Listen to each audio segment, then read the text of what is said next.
Hello there. Hi. Hi. My little chicken is sad. Hi. I twisted my ankle today. Ow. No. I did. And so now I am icing it. Oh, God. I know it sucks. But, you know, that's the way it goes some days. Well, We got our project done, so that's good. oh, my God. I just hate that ankle twisting feeling. It's the worst. Yeah, it actually hurts a lot. I'm so sorry to hear that. I'm going to bring you some comfort food from my Nana. Oh, nice. I found her rice pudding recipe in a bunch of papers. It wasn't even in my book. But I was like, I know she used to make this. And she also used to make homemade oatmeal, very similar, except the oatmeal had maple syrup and this has brown sugar. But there's nothing like that feeling of, oh, you don't feel good? What can I make for you? Yeah, that's a great thing, right? What can I make for you, Debriana? Oh, rice pudding, yum. So let's just talk about this. Rice pudding, there's the traditional, the sky's the limit, but you can, really two ways. You can do the stirry stovetop, almost like how you make risotto way. Custardy. You get an arm workout, or baked custardy way, which we've discussed that you and I prefer. Mm-hmm. So that's what I'm going to do. I love custardy way. Me too. And the cool thing with this way is, I don't know about you, but you do the water bath. You put it in the water in the oven so that it gets that great texture. Yeah. So I'm going to do this. I have already cooked her rice. And I had just enough. I had just 3 cups. I couldn't believe it. Oh, that's awesome. To the grain. It worked out. It was meant to be. So it's so easy. You just assemble these ingredients. You stick them in some ramekins or a big casserole thing or a big circular thing. Mm-hmm. Put in the oven, the water bath, and you're done. I mean, it's so simple. So easy. Yeah. Delicious and homey, and I've never made the vegan kind. Like, I've heard people have done this with like coconut milk and stuff, and I've only done it with dairy, but try it.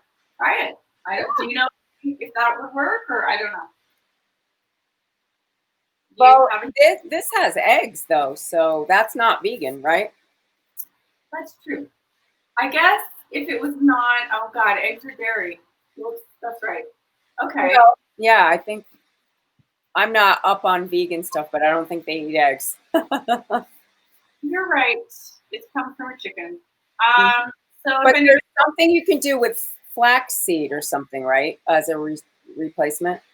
If anybody has ideas about that, just throwing it out there to the vegan people. Yeah. But this is definitely a lactose tolerant dessert. Well, let's go see it. As most things are in my repertoire. Okay.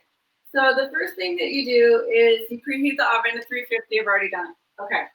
Then we're going to mix together with the rice the following things. 4 eggs, 3/4 cup brown sugar. And then this is where it's going to get interesting because it's Coronaville and it's what I have in my fridge. And normally it's 3 cups of milk and 1 cup of heavy cream.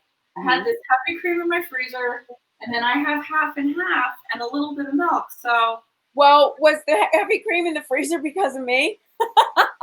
Yes. Like 3 months ago, I remember we were freaking out. Yeah, we're gonna half. I've got like 3 things of cream, and I'm like, I'm putting in my freezer like doomsday. So I'm so glad you did.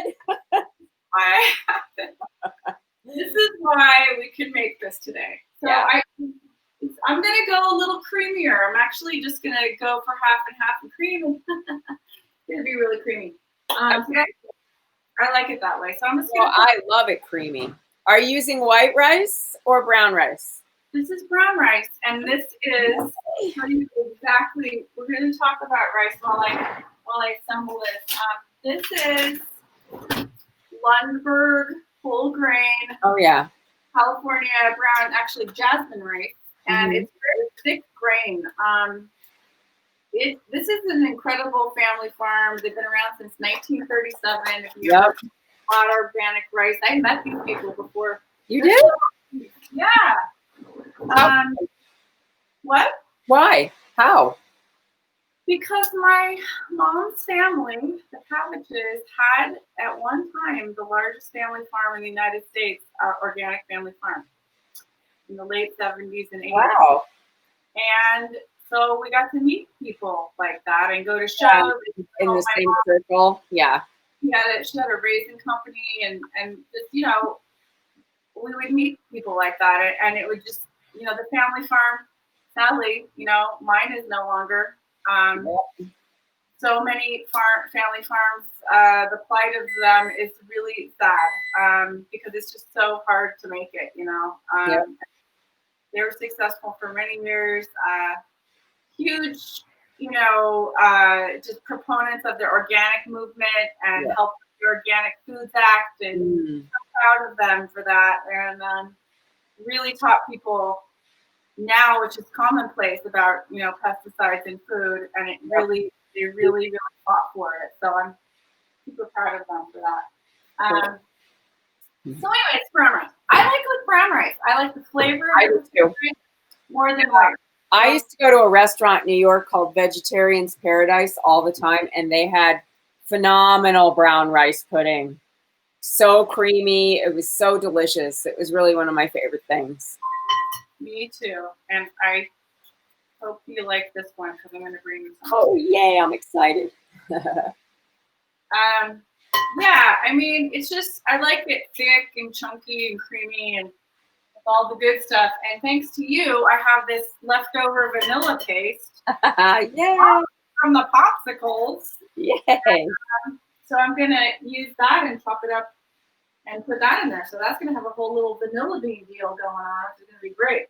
Okay, so that was the eggs, and then we're going to do the sugar, 3/4 of a cup of. So you're going to do individual dishes? Well, here's the funny thing with that.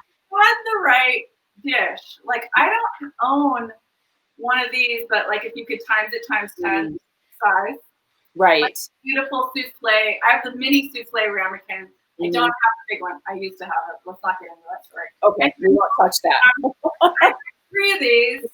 I have this little Le Creuset ceramic. You just want it to be in ceramic. And then I have another little green one. I think it's going to be about 6 of these, but I only have 3, so I'm going to have to put the overflow, some other stuff. But you're going to Corona it. Yes, you are. Corona the sizes. Corona Guyver. We should come up with a new, I don't know, Corona Guyver. Does that even make sense?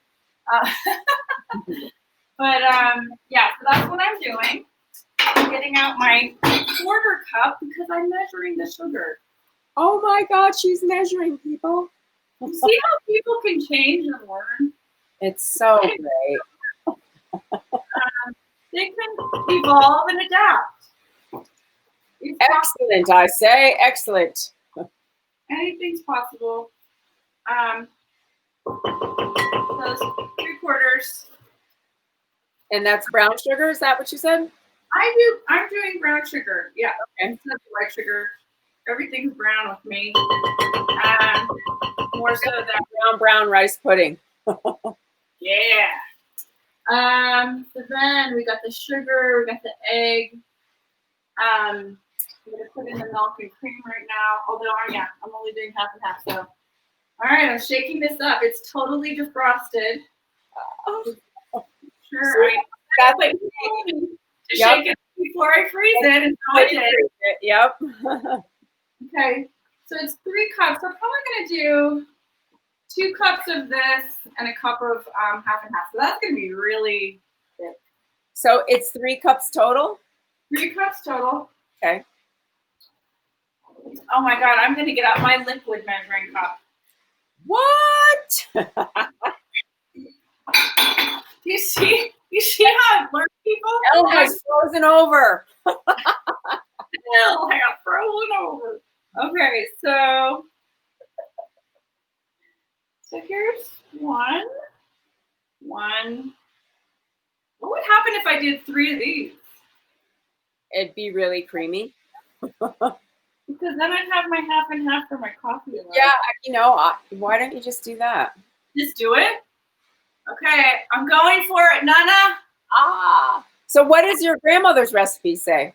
Well, what's so funny is my grandma, if you saw the post I did earlier. Yeah, it was funny. There was always, when you opened up her cupboard, there were certain items. One of them was condensed milk. And I don't know why they had that obsession with condensed milk. But well, you use it in a lot of desserts. Like those magic bars were really popular for a while, and that was condensed milk.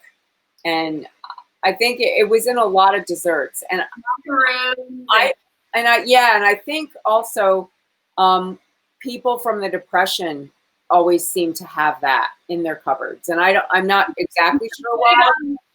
It had a shelf life. Yeah. I think that had to do with it too. And she made all those 50s and 40s desserts have it. Yeah. And she actually would use it in this. And I remember saying, like, don't you want to do? No, I've got the condensed milk. It's like, okay. But then they actually have organic condensed milk now. And I used it when I made a tres leches cake, because you use them for that cake. And it was super rich. Here comes the vanilla. It's a tablespoon of vanilla. And I'm making mine so vanilla-y. Not only am I doing all this vanilla, but I'm also going to put in the vanilla beans, which I need to chop up. So I'm going to chop that up right now while we're talking. Okay. I'm almost done. It's really... Yay, vanilla, yum. I love things to be very vanilla-y. I like it. If you're going to go for it, you just got to go for it. Yeah. That's my feeling. I'm going to... Debriana gave me this beautiful jar. I don't know if you can see it, but it's like an old pickle jar. I wrote vanilla bean paste. Yes, there's all vanilla beans in there. They were left over from when I made vanilla extract, but the vanilla flavor just stays there, and you can use those beans for all kinds of things. It looks like a weird bug experiment in science class, but it's not. It isn't. So those are the ones I stick in, like sugar, my regular organic white sugar, and I put them in salt. And I don't know what's happening in Madagascar, but last year vanilla beans were so expensive. They were so insanely expensive. So I don't know. I'm hoping they're not this year, because I make vanilla every year, and we'll have to see. It was the world's most expensive vanilla last year. Vanilla is what? It's the stamen of an orchid, special orchid. It's just an incredible thing. It's so cool. Well, and there's Tahitian and Madagascar, and I think there's another kind of vanilla bean too. They each have different notes of flavor. It's one of those things like saffron that's just so insanely rare and special, and they have so many different artisanal things. What's so funny? Okay, so I'm gonna guess it's Peggy, but Lisa is doing an excellent job of measuring today. Oh, well, thank you, Peggy. Does she realize there is no going back to the no measure way now? I mean, when I'm on camera, I probably will do what I want to do. But, so I'm just really chopping this up, and these things are so soft. They're just melting right here on the thing. It's like they're really nice. Yeah, it's so interesting how much use you can get out of that vanilla bean. it's incredible. The flavor is so powerful. Oh my God, it's just heaven. So good. Yeah. So I'm just getting it super, super fine because I don't want to have some big chunks. But you know when you're having like vanilla green ice cream and it's just buttery and so good. Vanilla-y, and you see the little baby potty things. Yeah, the fragrance of the vanilla. It's very it just always reminds me of comfort and home. That smell. Yes, absolutely. Okay. Like brown sugar and butter creamed together. It feels like that's what vanilla is. Kind of just what we do. It's kind of our life, isn't it? These are the ingredients of our life. All right, so I put that in there. You put a little dash of salt in. I'm not going to measure that. Okay. No measurement. 2 teaspoons of cinnamon and a teaspoon of nutmeg. Where did I put my thing? Oh, here we go. I'm going to put that in there. It's just so simple. So easy. Da-da-da. Okay. Now the nutmeg I have to work for because I don't. Oh yeah, you have the thing that does this, right? The shaver. Yes. Yeah. Because nutmeg, if you get it full and then you grind it, it's just it's a whole other world. Yeah, it's so much better. It's really, especially when you're doing like your holiday gingerbread and stuff like that. You have to have the really intense flavor. Otherwise, it's just. I only use them whole. I never buy powder of nutmeg, and I don't of cloves either. I always use the mortar and pestle for cloves, grind it up. Me too. Entirely different. This scent to me is like Christmas. I know, isn't it? I just love it. And I was born on Christmas. I know, you're a Christmas babe. Oh, I can say that. Well, I should have, if I can ever find that grinder thing I have for that little cup that you put the nutmeg in it and you just twist it around and it just shaves out the bottom. It's so cool. If I ever find another one, I'll get you one. Okay, thanks. I found that one. I think I was in Durango at some. I always go into kitchenware stores when I'm traveling, and they happen to have it in there. That's where I got it. Okay, you want to hear a crazy kitchenware story? So yesterday, we went up to Abiquiu, which is Georgia O'Keeffe country, for people who don't know, and it's incredible. It looks like her paintings. It's just sheer cliff walls and horse ranches and so pretty. Beautiful, beautiful blue skies and lots of open space. And so there's this place where you can go. It's called the Echo Amphitheater, and it's part of the. That place is so cool. And you can go take a little hike up there with the picnic, and you can echo your whatever you want to say, and it echoes back to you. And so on the way back, at the one gas station where there's that Bode's General Store. Bodie's, yeah. Have you ever been in there? Oh yeah, I love that place. Oh my God, the kitchen stuff. It's a throwback to like the general store. They have fabulous kitchen stuff in there. I was blown away. I was like, oh my God, this is like going to a really nice store. And it's like this old funky general store. They have the best postcards in there. And deli. Yep. Everything's really good. There's like a cafe and they have everything known to man for camping equipment because it's out there in the wilderness and that's what people are doing. The Lodge cast iron products, every single one on the wall. I was like, what is this? It's Martha Stewart camping, right? I couldn't believe it. I know, even the ones where you make the cornbread and it's shaped like little corns. I was just like, I gotta tell Debriana, but I figured you already knew about it. Oh, I love Bodie's. There's that ice cream place right behind there. Was it open? The little ice cream shack? Yeah. Yeah. And you know what? Every single person had on a mask. Every single person. That's so cool. And it was packed with people getting gas and buying. The cafe wasn't open, but they had sandwiches to go, and they were delicious. Oh, they're fabulous. Yeah. Yep. I love Bodie's. And then I need 1 cup of raisins. So I have a cup of organic seedless raisins. All right, there it is. I think this is it. And so what? You just stir everything together? So you just stir it together.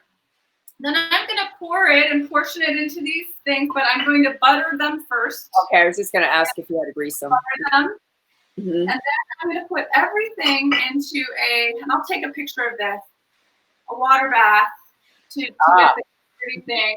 And I'm just going to use a roasting pan, and I'm going to put water up to here about halfway. Are you going to start with warm water, or how are you going to do that? I was just going to do room temp, but what do you think? It should be warm? I usually start with warm, yeah. Okay. I'll do that. It didn't specify. And then it's going to go for, because these are smaller, normally when you do a big one, it's like 45 minutes, but so I'm going to do 20 minutes, then I'm going to look at it. Check it. It's like it's set, I will, take it out, but if it needs a few minutes more, I don't know. I'm just going to flavor it. Awesome. But that's it. Voila. Well, I'm going to give a shout out for my friend Carl Frisch. He's on the school board in Fairfax, Virginia. He was the first openly gay elected official in Fairfax County. Wow. And he sponsored the first school board recognition of June as Pride Month.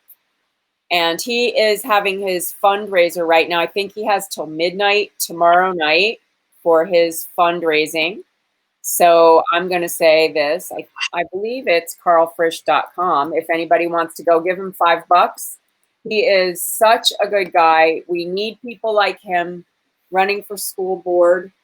He's smart. He's funny. He's caring. I just love him. So bravo, Carl. And we're going to, I think, maybe be the lucky recipients of his presence. We may be. And then you guys will be so happy to meet him because he's just awesome.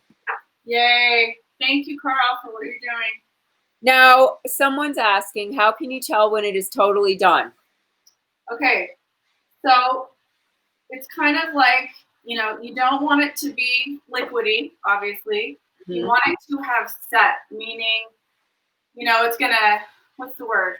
Jiggle? Like, how Jell-O jiggles where it's a set, it really looks like, and you can always taste it if you want, but I think that if it seems any bit liquidy, just go longer. It just has to seem set, and you can tell when you wiggle it if it is. Yeah, you can tell.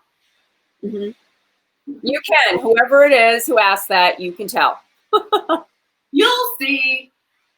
And also, I know it does depend. A lot of people's ovens do, different things. So, I don't know. Can you put in a tester, like a toothpick, the way you do with cake?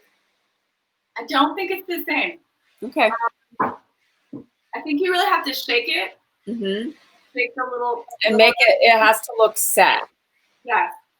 It's gonna jiggle like a custard. Mm-hmm. So start shaking your custard, people, and then you'll know. Custard, it's not just for breakfast anymore. That's right. I love custard. And I think rice pudding is breakfast food myself. I love it. I will be eating this. Yes. When I got my wisdom teeth out, I'll never forget. I was at home. I was 21, and my dear mother, who makes the best custard ever, she made like 20 portions of beautiful custard for me because I couldn't eat anything. Yeah. Eat soft food. I'll never forget that. It's so great. Aww. When I had my wisdom teeth out, I think I was 19 or 20. I was young. And I went to the dentist's office, and they were impacted. And so I was in a little town in Connecticut, little town. And so he was working on getting my wisdom teeth out. No, I bet was knocked out. And all of a sudden, I remember laying there thinking, I didn't know they were doing construction next door. And then I hear the nurse going, "Oh my God, she's waking up! She's waking up!" Okay, you are totally freaking me out right now, and you're not going to believe what I'm about to tell you. I woke up in my wisdom teeth surgery. Oh my God! I swear to God on the lives of my. This is just weird. You're like my soul sister from another mother. I'm not kidding. I woke up and I heard something like that too. I don't remember what it was. And I remember looking around. I saw blood everywhere. I saw the surgeon. I saw the nurse, and they looked at me. And they're like, "Oh no!" And then I saw the mask come back on my face, and I was like, "Ah!" And then when I woke up, my hand was clenched, and when I opened it, my wisdom teeth were in there in a little packet. Oh, nice. It's a treasure. But I had told them, I don't want them. They ask you, do you want to keep your teeth? And I said, absolutely not. Oh my God. Nobody asked me, believe me. She told me when I was still like crazy under the gas, she was like, oh, you said you really wanted them. I'm like, what? No, I don't want my teeth. No. It's honestly, when I think of the traumatic experiences, I know, it was so traumatic. It was traumatizing. Mine were definitely growing into my jaw or something, they said. But that's why they're having a hard time. I guess it took longer than they thought it was going to take. So I've never met anyone who had that happen to them as well. Ever. Well, here we are. Wow. Okay. So weird. So weird. Okay. Well, I'm putting in the batter right now into these ramekins, and I'm going to cook them. All right. I can't wait to see the picture. So that's how it's going to go. Cool. All right, everybody. Well, I hope everybody's having a good night. And I think this is episode 96. Join our YouTube channel. That will help us a lot if you would. And subscribe to that. And we'll see you tomorrow because we see you every day. Happy Monday. Happy Monday. It's second to last day of Pride Month, right? Yes, that's right. If it's been a tough day, just make a little rice pudding. It makes everything go away. Yeah. And look how fast that was. Look, 27 minutes we've been talking. We spent 5 minutes talking at least. See? And we learned about our mutual Expected wisdom. God, that's so crazy. Oh, that's hilarious. Okay. Well, I guess we'll see you all tomorrow. Thanks for sharing your grandma's pudding with us. You're welcome. Mind you, everybody, wear a mask. Don't forget to wear your mask. Wear a mask and stay woke, will you? Yep.